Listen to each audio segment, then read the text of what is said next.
Olá, seja bem-vindo ao canal. No vídeo de hoje, iremos contar a história de Santa Rita de Cássia, a santa das causas impossíveis. E a história de vida desta santa faz jus a este nome. Santa Rita nasceu no ano de 1381, num pequeno vilarejo chamado Roccaporena, em Cássia, na Itália. Filha de um já idoso, humilde e religioso casal, ela cresceu escutando as histórias de vários santos, e isso lhe foi despertando um grande gosto pelas coisas de Deus. Tanto é que ainda bem jovem, com cerca de 13 anos, ela já sonhava em se tornar monja agostiniana. No entanto, como era bem comum naquela época, os pais de Rita já haviam prometido ela em casamento. Rita estava prometida a um jovem oficial, chamado Paulo Ferdinando. E assim, obedecendo o desejo de seus pais que já eram idosos, Rita desiste do seu sonho de se tornar monja, para casar-se com Paulo Ferdinando. Um homem que iria transformar os próximos anos de sua vida numa verdadeira provação. É que depois de casado, Paulo demonstrou-se uma pessoa violenta, infiel no matrimônio e alcoólatra. Mas com paciência, Rita se manteve uma esposa virtuosa e devotada, sempre rezando para que Deus abrandasse o duro coração do esposo. E do casamento entre Rita e Paulo, Rita engravida de gêmeos, 2 bebês do sexo masculino, e que nascem com o mesmo temperamento do pai. Com muito amor, ternura e os cuidados de mãe, Rita tentou educar os meninos nos caminhos de Deus, mas eles sempre preferiam seguir o tortuoso caminho do pai. Por conta disso, ela chorava, rezava, dava bons exemplos, mas nada deles mudarem. Por cerca de 18 anos, Rita sofreu com um esposo violento e 2 filhos rebeldes. Mas finalmente, depois de anos de muita paciência, dedicação, fé e perseverança, Rita consegue amolecer o duro coração do marido, tornando um esposo dócil e dedicado. Ele mudou de tal forma na maneira de agir, que as mulheres da cidade, as que também sofriam por conta de esposos violentos, vinham se aconselhar com Rita. Mas infelizmente, a felicidade não durou muito. É que no passado, Paulo havia deixado muitas rixas, e certo dia, quando ele vinha do trabalho, ele é pego numa emboscada e assassinado. Ao saberem do ocorrido, os 2 filhos do casal prometem que irão vingar a morte do pai. Ao ouvir aquilo, Rita orou a Deus pedindo para que tirasse o desejo de vingança do coração dos filhos. Ela disse que preferiria que eles morressem e fossem para o céu, do que vê-los sujar as mãos com sangue. E assim aconteceu. Os 2 filhos de Rita foram acometidos por uma violenta peste que assolava a região, e morreram.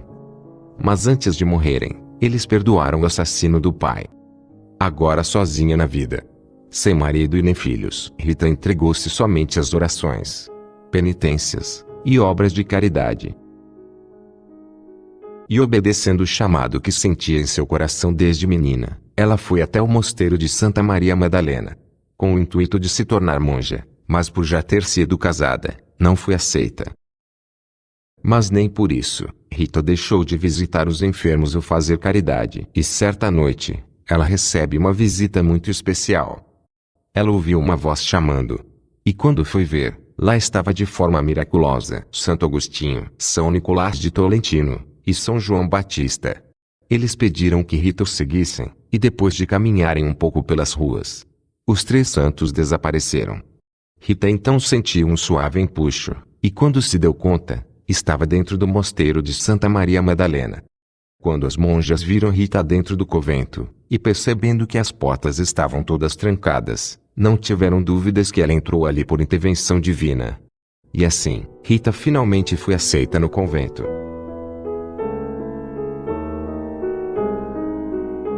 Segundo algumas biografias da santa, durante o noviciado de Rita, a superiora resolveu testar se a vocação dela era verdadeira.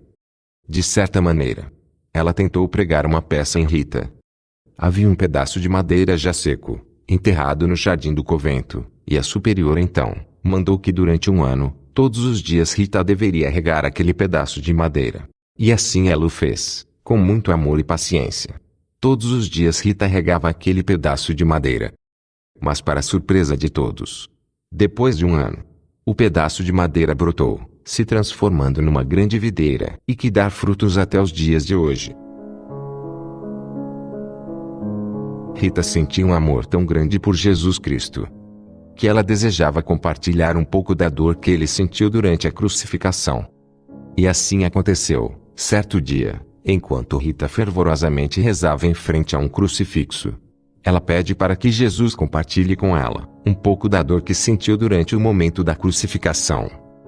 E então um dos espinhos da coroa de Cristo perfura a testa de Rita, causando um estigma, uma ferida, e que a fez sofrer por cerca de 15 anos. É que além das terríveis dores que o ferimento lhe causava, ele ainda exalava um mau cheiro muito forte. Por conta disso, Rita teve de ficar isolada das outras monjas. Mas isso em nada abalou sua fé. Pelo contrário, todo o sofrimento que ela sentia era oferecido a Deus. No ano de 1450, todas as irmãs do convento iam fazer uma peregrinação até Roma. Rita também desejava ir. Mas devido à sua saúde debilitada e ao ferimento de sua testa que continuava com mau cheiro, ela foi proibida de ir. Rita então reza pedindo para que Deus retire temporariamente o ferimento de sua testa, para que ela possa cumprir a peregrinação a Roma. E assim aconteceu. A ferida da testa de Rita é curada, e ela pode cumprir a peregrinação conforme desejava. No entanto, após retornar da peregrinação, a ferida se abre novamente, e aos poucos, a saúde de Rita estava ficando cada vez mais frágil. Os últimos anos de sua vida foram marcados por sofrimentos sem trégua, mas a sua perseverança na oração a levava a passar até 15 dias isolada, sem falar com ninguém, a não ser com Deus. Dormia no chão frio, e assim foi até os últimos dias de sua vida. Rita faleceu em 22 de maio de 1457. No momento da morte, a ferida que ela carregava na testa cicatrizou, e o mau cheiro deu lugar a um suave perfume de rosas. Uma das freiras que tinha um dos braços paralítico, ao se abraçar com Rita no leito de morte, ficou curada. Todos esses fatos extraordinários fizeram com que as autoridades eclesiásticas colocassem o túmulo de Rita num lugar acessível aos visitantes, e assim, o corpo foi colocado num oratório interno, debaixo de um altar, onde podia facilmente ser visitado pelos peregrinos. Em 16 de julho de 1627, ou seja, 170 anos após a morte de Rita, o Papa Urbano VIII mandou que o corpo de Rita fosse cuidadosamente examinado, e para surpresa de todos, o corpo estava conservado como no dia da morte, a pele ainda apresentando a cor natural. Santa Rita de Cássia foi beatificada em 1627, pelo Papa Urbano VIII, e canonizada em 24 de maio de 1900, pelo Papa Leão XIII. Santa Rita de Cássia é padroeira das causas impossíveis, dos doentes, das viúvas e das mães. Apoiando-se completamente nos ensinamentos de Jesus Cristo, a Santa das Causas Impossíveis conseguiu fazer o impossível em sua forma de viver, de amar, e até de morrer. Pois hoje, mais de 5 séculos após sua morte, o corpo de Santa Rita de Cássia, embora atualmente já se encontre bastante desidratado, permanece incorrupto, e encontra-se na Basílica de Santa Rita de Cássia, na Itália. Obrigado por assistir, fiquem todos com Deus.